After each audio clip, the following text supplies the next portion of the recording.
हरे कृष्णा। युधिष्ठिर महाराज बोले, ब्राह्मण, आपने धर्म के विषय में ये बहुत अत्यंत अद्भुत और उत्तम उपाख्यान सुनाया है। मुनिवर, आप समस्त धर्मज्ञों में श्रेष्ठ हैं। विद्वान, ये कथा सुनने में इतनी सुखद थी कि मेरा बहुत सा समय भी 2 घड़ी के समान बीत गया। भगवान, आपके मुख से ये धर्म की उत्तम कथा सुनते सुनते मुझे तृप्ति नहीं हो रही है। इस प्रकार ब्राह्मण व्याद संवाद विषय 216वां अध्याय पूर्ण हुआ। वैशंपायन जी आगे कहते हैं, जन्मेजय, ये धर्म युक्त शुभ कथा सुनकर धर्मराज युधिष्ठिर ने मार्कंडेय मुनि से पुनः इस प्रकार प्रश्न किया। युधिष्ठिर महाराज ने पूछा, मुने, पूर्व काल में अग्निदेव ने किस कारण से जल में प्रवेश किया था और अग्नि के अदृश्य हो जाने पर महातेजस्वी अंगिरा ऋषि ने किस प्रकार अग्नि होकर देवताओं के लिए हविष्य पहुंचाने का कार्य किया था।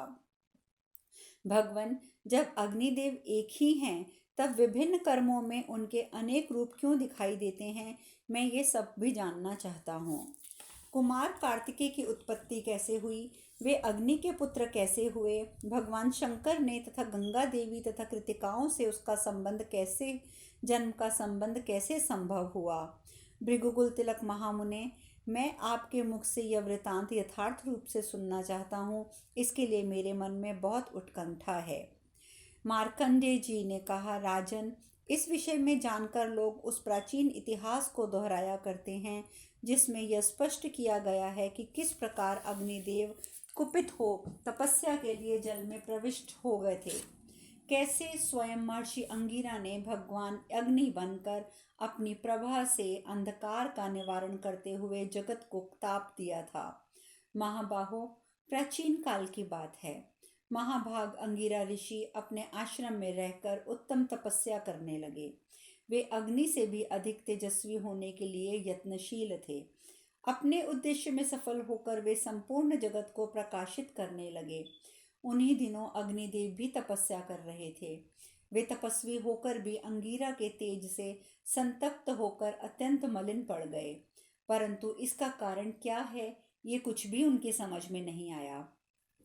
तब अग्निदेव ने ये सोचा, हो ना हो, ब्रह्मा जी ने इस जगत के लिए किसी दूसरे अग्निदेव का भी निर्माण कर लिया है। जान पड़ता है तपस्या में लग जाने से मेरा अग्नित्व नष्ट हो गया है। अब मैं पुनः किस प्रकार अग्नि हो सकता हूँ। ये विचार करते हुए उन्होंने देखा कि महामुनि अंगिरा अग्नि की भांति प्रकाशित हो संपूर्ण जगत को ताप दे रहे थे। ये देख वे डरते डरते धीरे से उनके पास गए। उस समय उनसे अंगिरा मुनि ने कहा, देव, आप पुनः शीघ्र ही लोक भवन अग्नि के पद पर प्रतिष्ठित हो जाइए, क्योंकि तीनों लोकों तथा स्थावर जंगम प्राणियों में आपकी प्रसिद्धि है। ब्रह्मा जी आपको ही अंधकारवश नाशक प्रथम अग्नि के रूप में उत्पन्न करते हैं। तिमिर पुंज को दूर भगाने वाले देवता, आप शीघ्र अपना स्थान ग्रहण कीजिए। यह सुनकर अग्निदेव बोले, मुने, संसार में मेरी कीर्ति नष्ट हो गई है। अब आप ही अग्नि के पद पर प्रतिष्ठित हैं। आपको ही लोग अग्नि समझेंगे। आपके सामने मुझे कोई अग्नि नहीं मानेगा।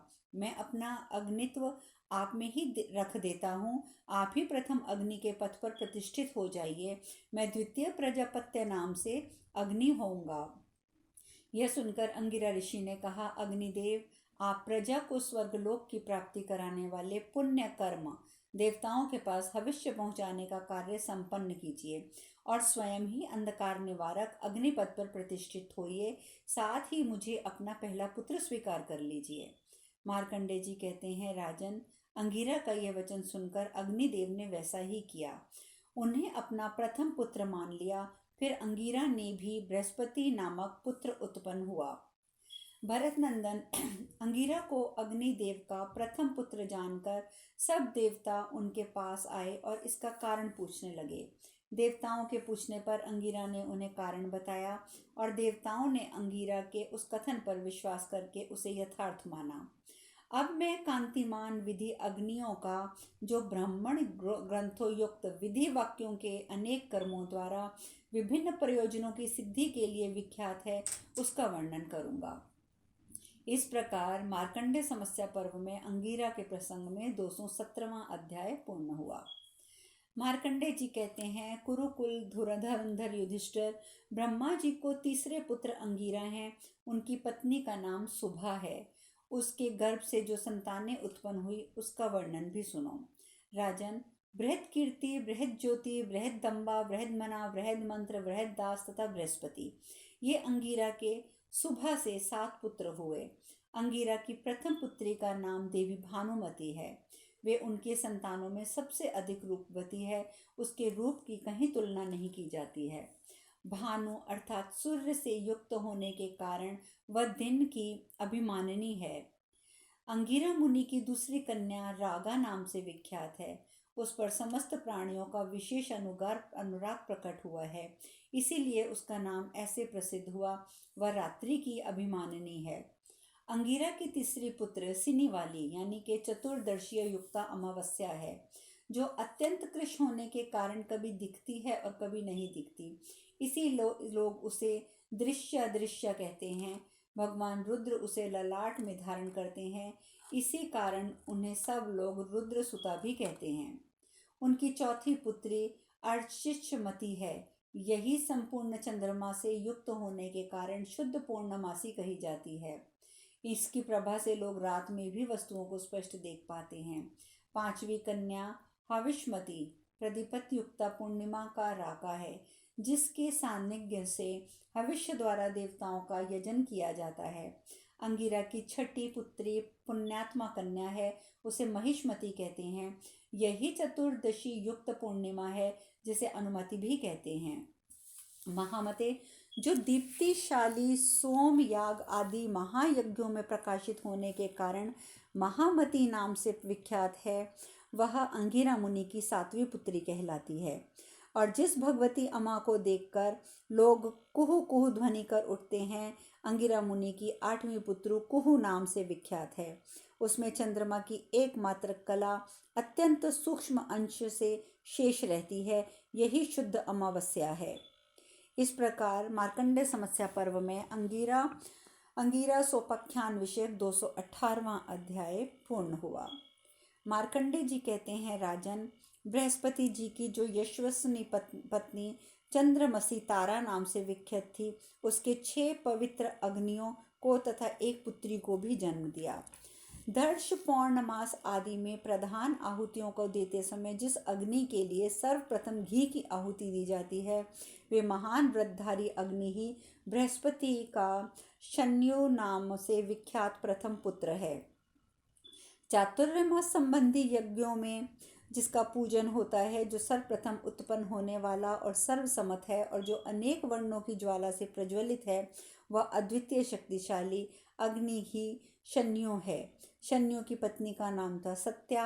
वह धर्म की पुत्री थी। उसके रूप और गुणों की कहीं कोई तुलना नहीं थी। वह सदा सत्य के पालन में तत्पर रहती थी। उसके गर्भ से शन्यो के एक अग्नि स्वरूप पुत्र तथा उत्तम व्रत का पालन करने वाली 3 कन्याएं हुईं। यज्ञ में प्रथम आज्य भाग द्वारा जिस अग्नि की पूजा की जाती थी, वह शन्यो का श्रेष्ठ पुत्र भरद्वाज नामक अग्नि बताया जाता है। समस्त पौराणिक पौर्णमास युगों में शस्त्राव में हविष्य से के साथ घी उठाकर जिसके लिए प्रथम आघार अर्पित किया जाता है, वह भरत नामक अग्नि शंयु का द्वितीय पुत्र है। शंयु की 3 कन्याएं हुई, जिसका बड़ा भाई भरत ही पालन करता था। भरत उर्ज के भरत नाम वाले एक ही पुत्र तथा भरती नाम की एक कन्या हुई। सबका भरण पोषण करने वाले प्रजापति भरत नामक अग्नि से पावक की उत्पत्ति हुई। भरत श्रेष्ठ व अत्यंत महनीय पूज्य होने के कारण महान कहा गया। शन्यु के पहले पुत्र भरद्वाज की पत्नी का नाम वीरा था। उसने वीर नामक पुत्र को शरीर प्रदान किया। ब्राह्मणों ने सोम की ही भांति वीर की भी अज्ञ भात से पूजा बताई गई है। इसके लिए आहुति देते समय मंत्र का उपांशु उच्चारण किया जाता है। सोम देवता के साथ इंद्र को द्वितीय अज्य भाग प्राप्त होता है। उन्हें रथ प्रभु, रथ ध्वजा और कुबेरेवता भी कहा जाता है। वीर ने सरयू नाम वाली पत्नी के गर्भ से सिद्धि नामक पुत्र को जन्म दिया। सिद्धि ने अपनी प्रभा से सूर्य को भी आच्छादित कर दिया। सूर्य के आच्छादित हो जाने पर उसने अग्नि देवता संबंधी यज्ञ का अनुष्ठान किया और आहान मंत्र इस सिद्धि नामक अग्नि की ही स्तुति की जाती है। बृहस्पति के दूसरे पुत्र का नाम निश्चयवन है। वे निष्पाप, निर्मल और तेज से प्रकाशित है। पवित्र गोमती विश्वभुक की प्रिय पत्नी हुई। धर्माचरण करने वाले द्विजलोक विश्वभुक अग्नि में ही संपूर्ण कर्मों का अनुष्ठान करते हैं। जो अत्यंत भयंकर वडनावल रूप से समुद्र का जल सोखते रहते हैं, वे ही शरीर के भीतर उधर्व गति उदान नाम से प्रसिद्ध हैं। ऊपर की ओर गतिशील होने से उनका नाम उधर भाग है। वे प्राणवायु के आश्रित एवं त्रिकालदर्शी हैं। उन्हें बृहस्पति का 5वां पुत्र माना गया है। प्रत्येक ग्रह कार्य में जिस अग्नि के लिए सदा घी की ऐसी धारा दी जाती है जिसका प्रवाह उत्तराभिमुख हो और इस प्रकार दी हुई धृत की आहुति अभीष्ट मनोरथ की सिद्धि करती है, इसीलिए उस उत्कृष्ट अग्नि का नाम स्विष्टकृत उसे बृहस्पति का 6ठा पुत्र समझना चाहिए। जो हृदय में क्रोध धारण किए हुए धनुष और माला से विभूषित हो रथ पर बैठकर हर्ष और उत्साह के साथ युद्ध शत्रुओं का नाश करते हैं, उनका नाम अमोघ अग्नि है। स्वर्ग में कहीं तुलना न होने के कारण जिसका समान रूपवान कोई दूसरा नहीं है, उस स्वाहा पुत्र को देवताओं ने काम नामक अग्नि कहा है। महाभाग, ब्राह्मण लोग त्रिविध उक्त मंत्रों द्वारा जिसकी स्तुति करते हैं, जिसने महावाणी का आविष्कार किया है तथा ज्ञानी पुरुष जिसे आश्वासन देने वाला समझते हैं, उस अग्नि का नाम उक्त है। इस प्रकार श्री महाभारत वन पर्व के अंतर्गत मार्कंडेय समस्या पर्व में अंगीरा सोपाख्यान विषयक 219वां अध्याय पूर्ण हुआ। मार्कंडेय जी कहते हैं, युधिष्ठिर, कश्यप पुत्र कश्यप, वशिष्ठ पुत्र वशिष्ठ, प्राण पुत्र प्राणक, अंगीरा के पुत्र च्यवन तथा त्रिवर्चा, ये 5 अग्नियां हैं। इन्होंने पुत्र की प्राप्ति के लिए बहुत वर्षों तक तीव्र तपस्या करी। इनकी तपस्या का उद्देश्य ये था कि हम ब्रह्मा के समान तेजस्वी और धर्मिष्ठ पुत्र प्राप्त करें। उपरोक्त 5 अग्निस्वरूप ऋषियों ने महाव्याहसिंहक 5 मंत्रों द्वारा परमात्मा का ध्यान किया। तब उनके समक्ष अत्यंत तेजोमय 5 वर्णों से विभूषित एक पुरुष प्रकट हुआ, जो ज्वालाओं से प्रज्वलित अग्नि के समान प्रकाशित होता था।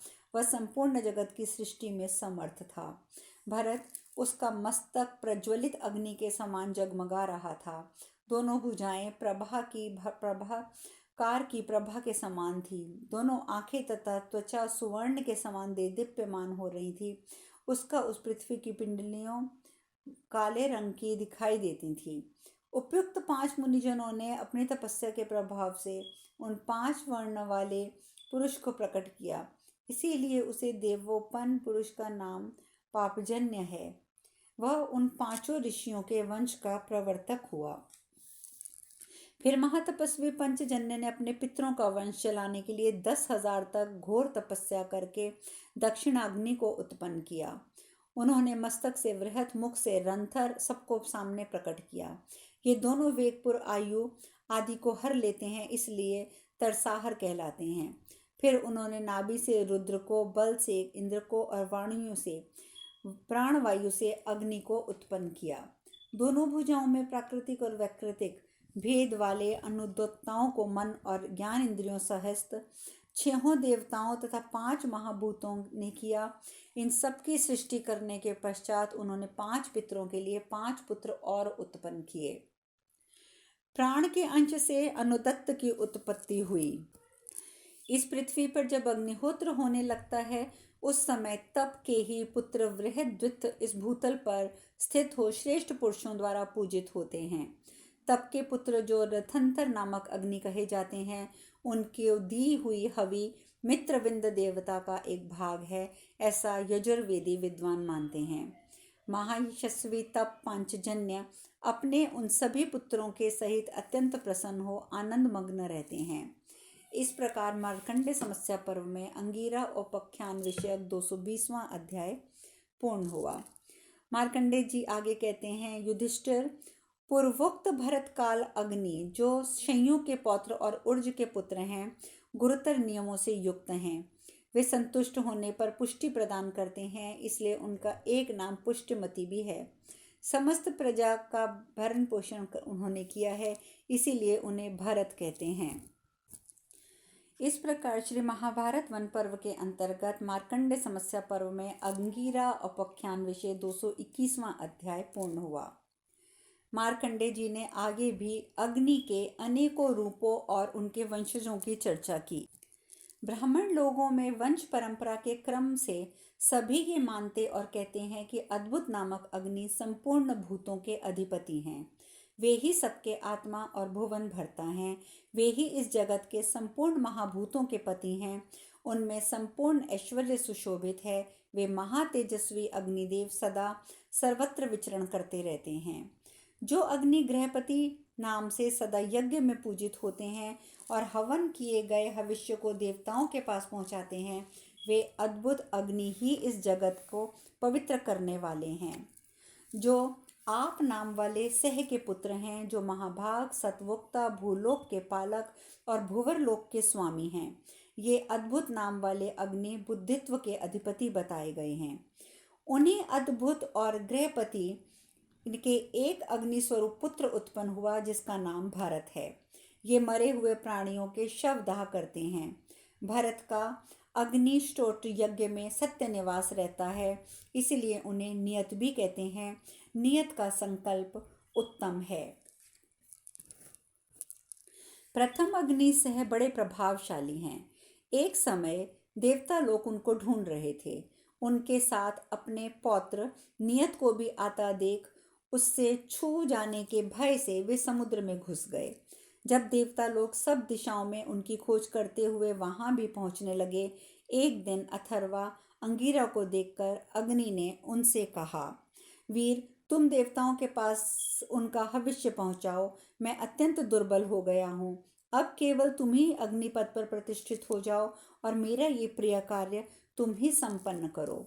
इस प्रकार अथर्वा को भेजकर अग्निदेव दूसरे स्थान में चले गए, किंतु मत्स्यों ने अथर्वा से उसकी स्थिति कहाँ है ये बता दिया। अब शेष कथा कल। हरे कृष्णा, हरे कृष्णा, हरे कृष्णा।